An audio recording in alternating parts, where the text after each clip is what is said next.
আসসালামু আলাইকুম সুপ্রিয় আইন শিক্ষার্থী বন্ধুরা, আমরা স্কুল অফ হক ইউটিউব চ্যানেলে আজকে আরও নতুন একটি লেকচার নিয়ে আলোচনা করব। আজকে আমরা কোড অফ সিভিল প্রসিডিউর বা দেওয়ানি কার্যবিধি এর তৃতীয় লেকচার নিয়ে আজকে কথা বলবো। আগের দুটি লেকচারে আমরা আলোচনা করেছিলাম এই code of civil procedure CPC বা দেওয়ানি কার্যবিধি যেভাবেই বলি না কেন, সেখানে ব্যবহৃত বিভিন্ন গুরুত্বপূর্ণ টার্মস যেগুলোর স্পষ্ট ধারণা একটা পূর্ব শর্ত হিসেবে কাজ করবে total code of civil procedure বোঝার ক্ষেত্রে। সেখানে আমরা অনেকগুলো টার্মের আলোচনা করেছিলাম। এই ধারাবাহিকতায় আজকের লেকচারে আমরা আলোচনা করব লিগ্যাল রিপ্রেজেন্টেটিভ বলতে কি বোঝায়, লিগ্যাল রিপ্রেজেন্টেটিভ এটা জানবো, মিন প্রফিট এটা জানবো, এবং আগের লেকচারে আমরা যে অর্ডার, ডিক্রি এবং জাজমেন্ট এই তিনটি টার্মস শিখেছিলাম। অর্ডার ডিক্রির মধ্যে পার্থক্য কি, ডিক্রি জাজমেন্টের মধ্যে পার্থক্য কি, এই পার্থক্যগুলো দেখব। বিভিন্ন প্রতিযোগিতামূলক পরীক্ষায় এই অর্ডার ডিক্রির মধ্যে পার্থক্য কি, ডিক্রি জাজমেন্টের মধ্যে পার্থক্য কি, এই জিনিসগুলো এসে থাকে। এছাড়াও বাস্তবিক অর্থে আমার আইন কানুন বোঝার জন্য বা কোর্টের উপযুক্ত কার্যধারা রুজু করার জন্য অর্ডার ডিক্রির পার্থক্য, ডিক্রি জাজমেন্টের পার্থক্য এগুলো বোঝাও খুবই জরুরি। আমরা শুরুতেই চলে যাচ্ছি যে প্রথম যে টার্মটা লিগ্যাল রিপ্রেজেন্টেটিভ। লিগ্যাল রিপ্রেজেন্টেটিভ মানে কি এটা বলা আছে code of civil procedure section 2 এর সাবসেকশন 11-এ। এটাকে যদি আমরা ভেঙে দেখি, প্রথমত হচ্ছে who in law any person can be legal representative. যে কোনো ব্যক্তি লিগ্যাল রিপ্রেজেন্টেটিভ হতে পারে। সেই ক্ষেত্রে তার শর্ত হলো who in law represents the state of the deceased person. কোনো একজন ব্যক্তি যদি মারা যায় তাহলে তার রেখে যাওয়া সম্পত্তিকে আইনের দৃষ্টিতে রিপ্রেজেন্ট করে যারা, তারা ওই ব্যক্তির লিগ্যাল রিপ্রেজেন্টেটিভ হতে পারে। তাহলে কোনো একজন মৃত ব্যক্তি তার রেখে যাওয়া সম্পত্তিতে প্রতিনিধিত্ব করতে পারে তারা কারা? তারা হতে পারে এক নম্বর লিগ্যাল ইয়ার্স। লিগ্যাল ইয়ার্স কারা, তার উত্তরাধিকারী কারা, সেটার উত্তর দিবে মুসলিম যদি হয় তাহলে মুসলিম ল অফ ইনহেরিটেন্স, যদি সে হিন্দু হয় হিন্দু ল অফ ইনহেরিটেন্স। আমরা মুসলিম ল অফ ইনহেরিটেন্সের উপরে বিস্তারিত আলোচনা করেছি। এখানে 13-14টা লেকচার আমাদের ইউটিউব চ্যানেলে আছে, আপনারা প্লে লিস্টে গিয়ে সেখানে দেখে নেবেন, তাহলে বুঝতে পারবেন যে মুসলিম হলে তাহলে মুসলিম ল অফ ইনহেরিটেন্স অনুযায়ী কারা হবে লিগ্যাল ইয়ার। তাহলে আমরা এতটুকু জানলাম লিগ্যাল ইয়ার্স তারা লিগ্যাল রিপ্রেজেন্টেটিভ হতে পারে। এর বাইরে লিগেইটিস, যদি উইল করা থাকে কোনো ক্ষেত্রে, লিগেইটিস হয় কারো ব্যাপারে কোনো ওসিয়ত করা থাকে কোনো সম্পত্তির ক্ষেত্রে, তাহলে সেই সম্পত্তিটার জন্য ওই লিগেইটি যে আছে সেই লিগেইটি ওই মৃত ব্যক্তির লিগ্যাল রিপ্রেজেন্টেটিভ হিসেবে গণ্য হবেন। এছাড়া এক্সিকিউটরস যদি থাকে তাহলে সেই ক্ষেত্রে এক্সিকিউটররাও হবেন। কখনো কখনো কোনো একটা বিষয়ে যদি পাওয়ার অফ অ্যাটর্নির মাধ্যমে কাউকে এক্সিকিউটর নিযুক্ত করা হয়, কোনো কাজ সম্পাদন করার জন্য, নির্বাহ করার জন্য কোনো এক্সিকিউটর নির্ধারণ করা হয়, তাহলে ওই এক্সিকিউটররাও ওই প্রপার্টির জন্য ওই মৃত ব্যক্তির লিগ্যাল রিপ্রেজেন্টেটিভ হিসেবে মনে করা হবে। এছাড়া অ্যাডমিনিস্ট্রেটরস অফ উইল, যদি উইল থাকে, উইলের ক্ষেত্রে কখনো কখনো অ্যাডমিনিস্ট্রেটর নিযুক্ত করা হয়। তাহলে যদি কোনো একটা সম্পত্তির ক্ষেত্রে উইল করা থাকে, সেই উইলের জন্য অ্যাডমিনিস্ট্রেটর নিযুক্ত করা থাকে, তাহলে ওই ব্যক্তির অ্যাডমিনিস্ট্রেটরকেও তার লিগ্যাল রিপ্রেজেন্টেটিভ মনে করা হবে। এর বাইরে অ্যাসাইনিস অফ স্যুট, কোনো একটা মামলা পরিচালনা করার জন্য কাউকে যদি অ্যাসাইন করা হয় তাহলে ওই অ্যাসাইনিরাও ওই সাবজেক্ট ম্যাটারের জন্য ওই মৃত ব্যক্তির লিগ্যাল রিপ্রেজেন্টেটিভ মনে করা হবে। তাহলে দেখেন, আমরা বলছিলাম লিগ্যাল রিপ্রেজেন্টেটিভ কারা, ওই মৃত ব্যক্তির স্টেটকে লিগ্যালি যারা রিপ্রেজেন্ট করবে। কারা রিপ্রেজেন্ট করতে পারে? Heirs, legatees, executors, administrators of will, assignees of suit, তারা হতে পারে। এর বাইরে সেকেন্ড ক্যাটাগরিতে আসছে who intermeddles with the state of the deceased ব্যক্তির সম্পত্তিতে যারা হস্তক্ষেপ করে যে কোনোভাবে ওই সম্পত্তি পরিচালনা করে, তাহলে সেই ক্ষেত্রে তারাও ওই ব্যক্তির লিগ্যাল রিপ্রেজেন্টেটিভ হতে পারে। এখানে ইন্টারমেডলিং এর বিভিন্ন অর্থ আসতে পারে। ওই সম্পত্তি পরিচালনা করার ক্ষেত্র বিশেষে যেটা প্রযোজ্য হয়, ওই সম্পত্তি পরিচালনা করার যদি তার লিগ্যাল রাইট থাকে তাহলে সেই ব্যক্তিও লিগ্যাল রিপ্রেজেন্টেটিভ হিসেবে গণ্য হবেন। এর বাইরে আরেকটা বিষয় হতে পারে who sue or are sued in a representative character in such cases upon whom such office devolves on the death of a party. সহজ করে বলি, কোনো একজন ব্যক্তি যদি রিপ্রেজেন্টেটিভ ক্যারেক্টারে মামলা করে বা তার বিরুদ্ধে মামলা করা হয়, তাহলে এই ব্যক্তি যদি মারা যায় তাহলে যে ক্যাপাসিটিতে বা ক্যারেক্টারে সে মামলা করেছিল বা তার বিরুদ্ধে করেছিল, এই একই ক্যাপাসিটিতে সে মারা যাওয়ার পর যে আসবে তার এই অফিস হোল্ড করবে সেই ব্যক্তিও আগের ব্যক্তির লিগ্যাল রিপ্রেজেন্টেটিভ। যেভাবে বললাম হয়তো অনেকের কাছে কনফিউশন মনে হতে পারে, একটা উদাহরণ দিয়ে বলি। ধরেন বিদ্যুৎ বিভাগ সরকারের একটা মন্ত্রণালয়ের একটা বিভাগ, বিদ্যুৎ জ্বালানি মন্ত্রণালয়ের একটা বিভাগ বিদ্যুৎ বিভাগ। এখন বিদ্যুৎ বিভাগের অনেকগুলো প্রতিষ্ঠান আছে, নেস্কো, ডেস্কো, ডিপিডিসি, অজপারিকো, অনেকগুলো প্রতিষ্ঠান আছে। এখন সেখানে একটা মামলা করা হলো কোনো একটা বিষয়ে, তখন দেখবেন যে লেখা লেখা হলো যে Bangladesh government represented by the secretary of power division অমুক অমুক লেখা থাকলো।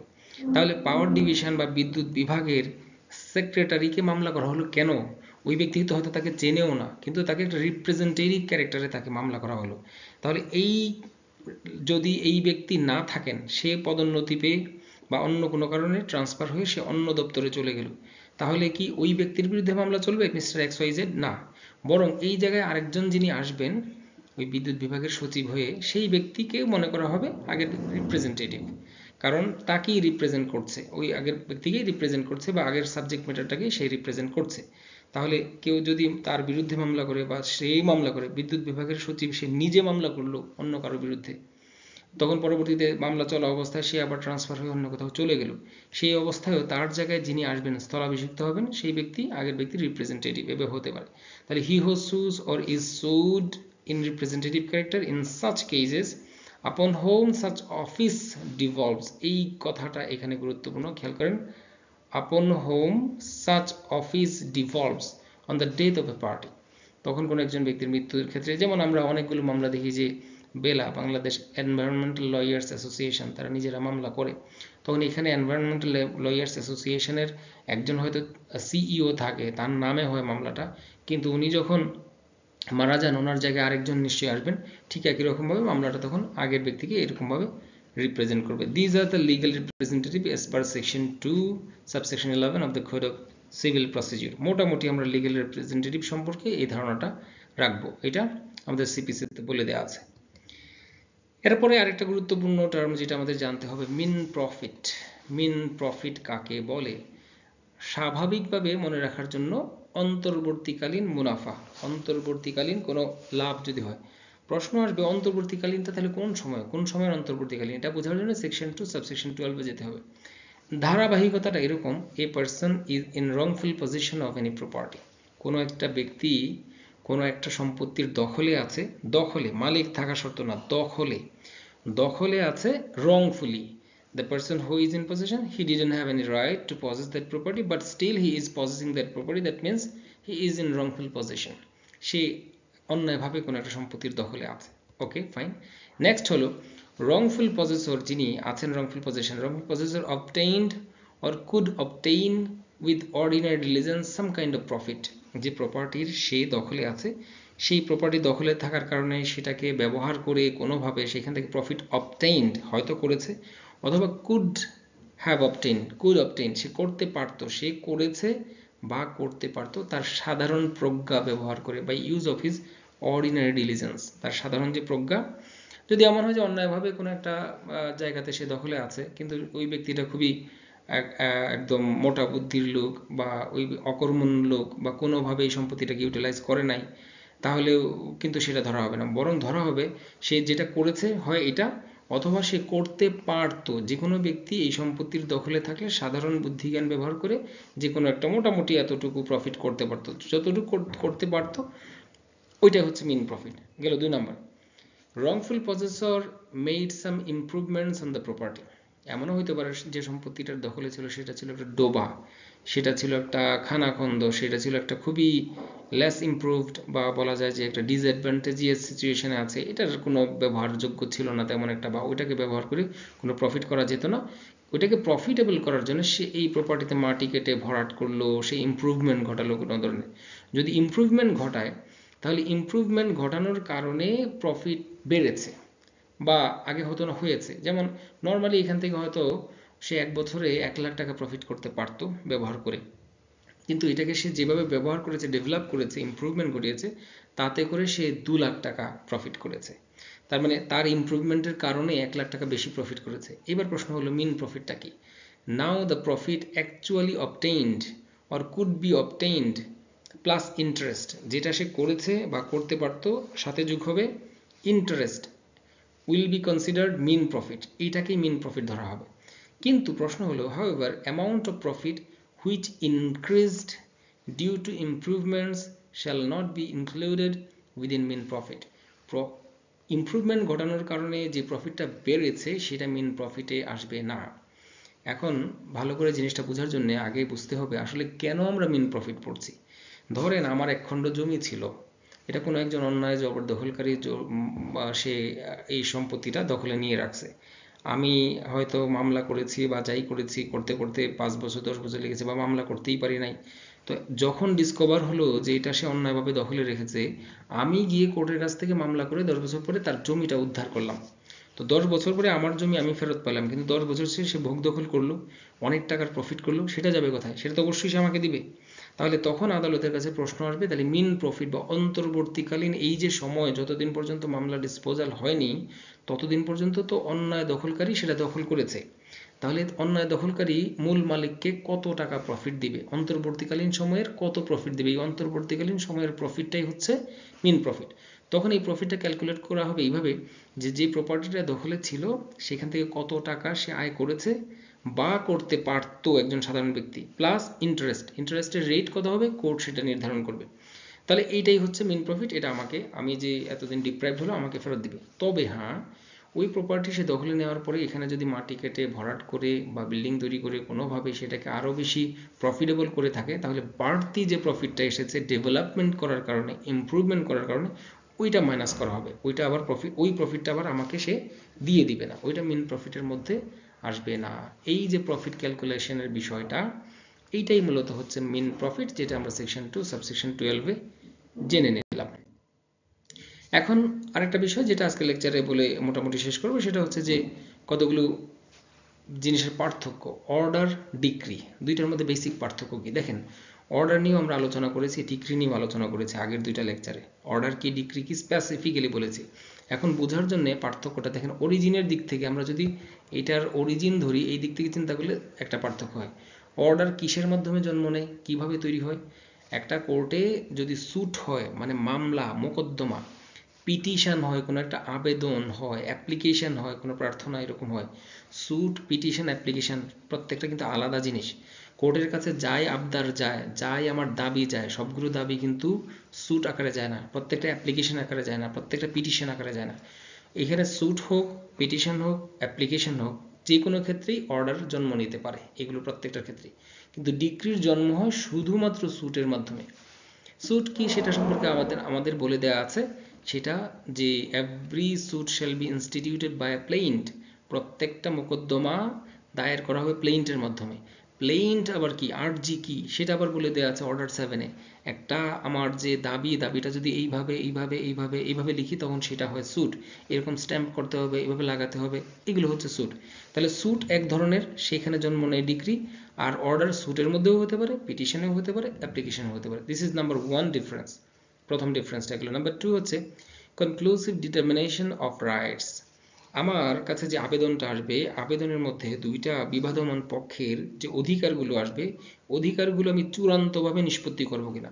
অর্ডারের ক্ষেত্রে চূড়ান্ত নিষ্পত্তি হতেও পারে, নাও হতে পারে, কিন্তু স্যুটের ক্ষেত্রে must conclusively determine the rights of the parties with regard to all or any of the matters in controversy in the suit, এই কথাটা কিন্তু বলা ছিল। সুতরাং আমরা দেখলাম কনক্লুসিভ ডিটারমিনেশন বা চূড়ান্ত নিষ্পন্ন হওয়া অধিকারগুলো, সেটা ডিক্রির ক্ষেত্রে হবেই হবে, হতেই হবে, আর অর্ডারের ক্ষেত্রে হতেও পারে, নাও হতে পারে।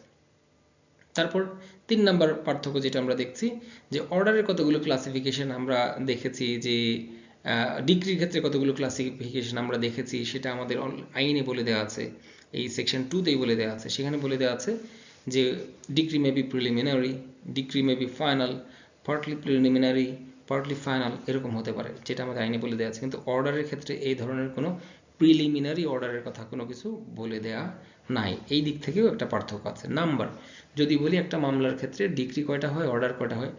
সাধারণত অর্ডারের সংখ্যা অনেকগুলো হতে পারে, ক্যান বি মেনি, অনেক ধরনের অর্ডার হতে পারে, একটা মামলায় অনেকগুলো অর্ডার হয়, হতে পারে। বাট ডিক্রি সাধারণত একটাই হয়। ডিক্রি সাধারণত একের অধিক হতে পারে, কিন্তু সাধারণত একটা ডিক্রি একটা মামলার ক্ষেত্রে হয়। তাহলে এই সংখ্যার দিক থেকে একটা পার্থক্য। এবং 4 নম্বর appealability, this is very very important point of differences between order and decree. Order এবং ডিক্রির মধ্যে খুবই গুরুত্বপূর্ণ একটা পয়েন্ট হচ্ছে পার্থক্যের দিক থেকে আপিলেবিলিটি। অর্ডার যদি হয় সাধারণত ধরে নেওয়া হবে অর্ডার আপিল করা যায় না, সাধারণত generally not appealable unless specifically provided. অর্ডারটা ধরে নিব যে অর্ডার আপিল করা যায় না অর্ডার এগেনস্টে, তবে যদি করা যায় এটা নির্দিষ্ট করে বলে দিতে হবে যে অমুক অর্ডারটা আপিল করা যায়, এটাই যে অর্ডার 42-তে বলে দেওয়া আছে, অর্ডার 22-তে 230-তে বলে আছে, বা এই পার্টিকুলার ক্লাসের অর্ডার আপিল করা যায় এটা নির্দিষ্ট করে বলে দিলে কেবল করা যাবে, না হলে ধরে নেওয়া হবে অর্ডার আপিল করা যায় না। কিন্তু আমি ডিক্রি যদি বলি জেনারেলি ডিক্রিজ আর আপিলেবল আনলেস স্পেসিফিক্যালি প্রোভাইড, যদি এমন হয় ডিক্রি হলে ধরেই নিব এটা আপিল করা যায়, ধরেই নিব আপিল করা যাবে, তবে আপিল করা যাবে না শুধু ওইটা যেটা স্পেসিফিক্যালি বলে দেওয়া আছে যে করা যাবে না। অর্থাৎ এই দিক থেকে ডিক্রি আর অর্ডার হচ্ছে পুরো বিপরীত মেরুর। ডিক্রি হলেই আপিল করা যায়, নিষেধ করা থাকলে যাবে না। অর্ডার হলে সাধারণত আপিল করা যায় না, শুধুমাত্র নির্দিষ্ট করে বলে দেওয়া গেলে তখন আপিল করা যায়। These are the differences between order and degree. Basically, apart from this, আরও বিভিন্ন ধরনের হয়তো একাডেমিক স্বার্থে আমরা বানাইতে পারি, বলতে পারি, তবে মোটামুটি মোটা দাগে এইগুলি হচ্ছে অর্ডার এবং ডিগ্রির মধ্যে পার্থক্য। এরপরে আমরা যে জিনিসটা দেখব যে ডিগ্রি এবং জাজমেন্টের মধ্যে একটা পার্থক্য, দুইটা পার্থক্য আমরা দেখব মোটামুটি। Decree or order does not necessarily include the grounds, but the judgment must contain the grounds of decree or order. জাজমেন্টের সংজ্ঞার মধ্যেই বলে দেওয়া আছে যে judgment basically a statement as regards the grounds of a decree or order. decree বা order এটা তো সিদ্ধান্ত, সিদ্ধান্তটা কেন দিয়েছি এই কেনর উত্তরটা হচ্ছে জাজমেন্ট। জাজমেন্টের মধ্যে গ্রাউন্ড বলে দেওয়া থাকে, কিন্তু ডিক্রি অর্ডারের মধ্যে গ্রাউন্ড বলে দেওয়া শর্ত নয়। Decree order does not necessarily include the grounds উল্লেখ করতেই হবে এমন না, but the judgment must contain the grounds of decree order. জাজমেন্টের ক্ষেত্রে অবশ্যই গ্রাউন্ডসগুলো উল্লেখ করতে হবে। এটা হচ্ছে 1 নম্বর পার্থক্য। 2 নম্বর হচ্ছে judgement comes first and decree order follows the judgement. সাধারণত জাজমেন্টটা আগে আসে, জাজমেন্টটাই আগে আসবে, এবং ডিক্রি এবং অর্ডারটা that will follow the judgment, জাজমেন্টের পরে ডিক্রি বা অর্ডার ক্ষেত্র বিশেষে যেটা হওয়ার সেটা আসবে। এই দুইটাই সাধারণত আমরা ডিক্রি এবং জাজমেন্টের ক্ষেত্রে আমরা দুইটা পার্থক্যের কথা বলবো। তো আমরা আজকের ক্লাসে আলোচনা করলাম মূলত লিগ্যাল রিপ্রেজেন্টেটিভ কাকে বলে, মেন প্রফিট কাকে বলে, ডিক্রি এবং অর্ডারের মধ্যে পার্থক্য কি, ডিক্রি এবং জাজমেন্টের মধ্যে পার্থক্য কি। এই জিনিসগুলো এখানে যে রেফারেন্সগুলো আমি উল্লেখ করেছি বই থেকে আরেকবার দেখে পড়তে হবে, তারপরে এখানে আবার মিলিয়ে দেখতে হবে। আশা করি এতটুকু বুঝলে যে কোনো প্রতিযোগিতামূলক পরীক্ষায় এখান থেকে এমসিকিউ আকারে আসুক বা ব্রড কোয়েশ্চেন আকারে আসুক, লিখতে কোনো সমস্যা হবে না ইনশাল্লাহ। আজকের মতো এখানেই শেষ করছি, পরবর্তী দেখার আমন্ত্রণ জানিয়ে শেষ করছি। আসসালামু আলাইকুম ওয়া রাহমাতুল্লাহি ওয়া বারাকাতুহু।